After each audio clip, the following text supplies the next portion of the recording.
Sunday కదా, so bore కొడుతుందని ఏదో ఒక రెసిపీ చేద్దామని వెజ్ మంచూరియా చూస్ చేసుకున్నాను. సో ఇంట్లోనే ప్రిపేర్ చేసుకోవడానికి అన్ని ఇంగ్రీడియంట్స్ ఇంట్లోనే ఉన్నాయి. సో అలా ఫైనల్గా అలా అన్ని చాప్ చేసుకొని క్యాబేజీ చాపర్లో వేసేసి ఫస్ట్ కట్ చేశాను క్యాబేజీ, బట్ రాలేదు. చాపర్లో అయితే చాలా సన్నగా వస్తుందని చాపర్ చేసేసాను.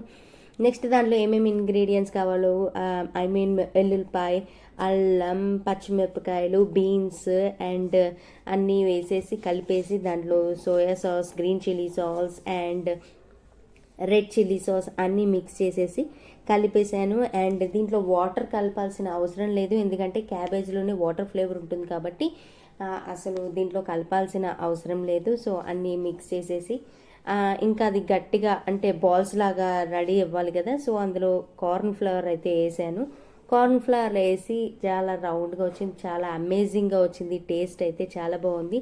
అండ్ నేను అందులో ఆలుగడ్డలు కూడా ఉడకబెట్టేసి, ఓన్లీ 2 ఆలుగడ్డలు ఉడకబెట్టేసి అది మెత్తగా స్మాష్ చేసేసి అందులో వేసుకొని, ఎందుకంటే బాల్స్ రావాలి కదా, సో నేనైతే ఆలు వేసాను. ఇలా బాల్స్ అయితే చాలా బాగా వచ్చినాయి. అండ్ ఆ బాల్స్ అన్నీ రెడీ చేసేలోపు స్టవ్ మీద అయితే ఆయిల్ అయితే మరిగిన తర్వాత ఇంక అందులో అన్నీ వేసేసి గోల్డెన్ కలర్ బ్రౌన్ కలర్లో వచ్చేదాకా మనం వేయించుకోవాలి.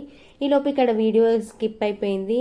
అండ్ ఏం చేశానంటే ఆయిల్ వేసి అందులో ఆనియన్స్, ఎల్లుల్లిపాయలు, అల్లం వేసి మంచిగా వేయించేసి తర్వాత soya sauce, green chilli sauce and tomato ketchup ఇవన్నీ వేసి కలిపేసేసి కొంచెం వాసన పోయే వరకు కొంచెం వేయించేసి అలా అన్నీ ఆ బాల్స్, మంచూరియా బాల్స్ అన్నీ వేసేసి ఇలా ఫ్రై చేశాను. ఫైనల్గా ప్లేట్లో అయితే సర్వ్ చేశాను. మీరు ఎప్పుడైనా బోర్ కొడుతుందని ఇలా ట్రై చేశారా?